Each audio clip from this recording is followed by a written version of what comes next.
Hello, friends. This is Dave Hurwitz, executive editor at ClassicsToday.com, here with the Propreantepenultimate Berlioz edition on Decca.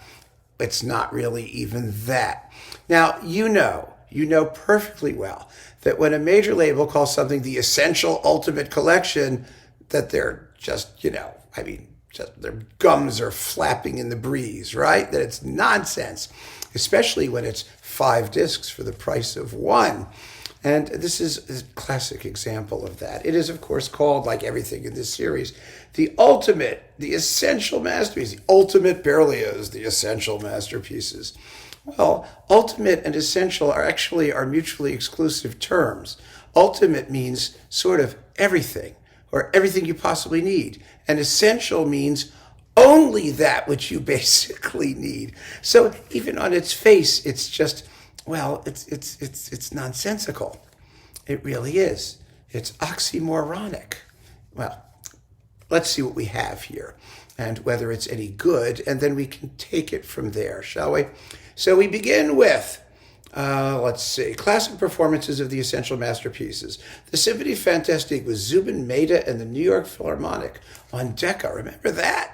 Oh boy, yeah. Boy, I scratched my head for a while over that one.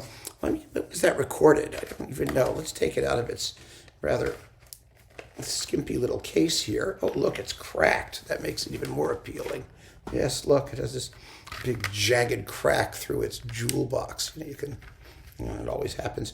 What is this? Is it 1990? That's when that was. It's actually not a bad Symphonie fantastique. Nobody knows it exists. Nobody thinks about it. I mean, it's hard to call it the classic performance, but it's not bad. I mean, it gets your blood boiling in places. The best thing about it is that Mehta does not dawdle over the slow movement. He really doesn't. It's a very nice performance of it, and it moves along rather smartly, which is a very good idea. Then we have Harold in Italy and Tristia with Nobuko Imai viola and Colin Davis in the LSO. This is terrific. This is really, really good. And Harold in Italy is essential Berlioz, and it's perfectly fine. Then there's a disc of overtures with the Montreal Symphony Orchestra and Charles Dutoit. Now, aside from the Corsair and maybe the Roman Carnival, Berlioz overtures, they're wonderful pieces, of course. But when you're making your list of essential Berlioz, you have a whole disc of overtures? I think not. And quite frankly, Dutoit's Berlioz was never that exciting. It really wasn't. He was not a Berliozian. He just wasn't. He was too placid temperamentally. He wasn't kooky enough. And although he recorded a lot of Berlioz, and he did a very good Les Troyens, which of course isn't in here, most of his Berlioz was pretty uninteresting. And so are these overtures. They're okay. They're just okay. Nothing better. Then we've got the Requiem. The Requiem with the Cleveland Orchestra and Chorus and Laurent Mazel. Terrible. Terribly flat-footed, uninteresting, inexpressive. Like everything Mazel and Cleveland did, it's very well played, but underplayed. It has no grandeur, no excitement. The Requiem is one of the toughest of all of the Berlioz pieces to do, to carry off, because most of it is actually rather intimate. But then it has these just vast, huge moments calling for, the massed forces of 4 brass bands and 25 sets of timpani and all kinds of crazy stuff. And those tend to dwarf everything else. And if you bring the big moments down to the size of everything else, then everybody feels like they've gotten ripped off. And that's what happens here. The big moments count for nothing in this performance. It's really very, very diminutive, which is unfortunate.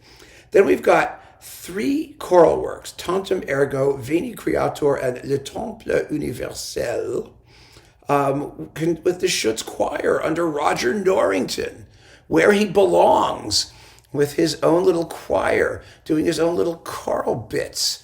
That's what Norrington was born to do. That's what he did originally, before he got too big for his britches. Anyway, this is not essential Berlioz or ultimate Berlioz. This is minor Berlioz, insignificant Berlioz. It's interesting. It's nice to have these works, but as fillers to the Requiem, which is what they are here, basically. But they couldn't find something else like the Te Deum. That would have been a nice coupling to the Requiem, wouldn't it? Yes.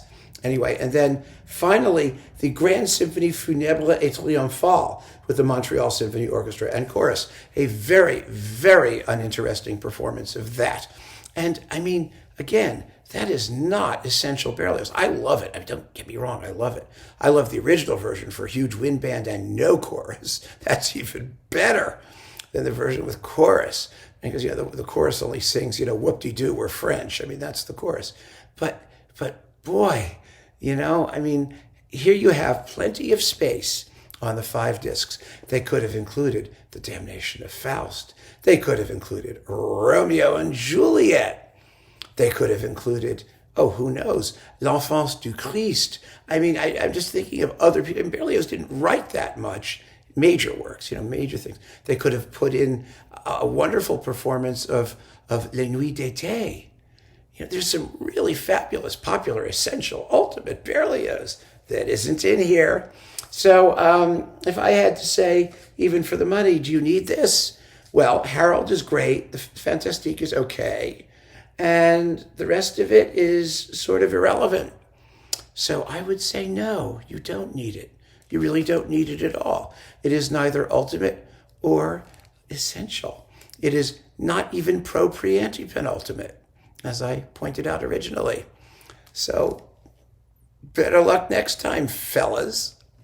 Keep on listening, friends. Take care.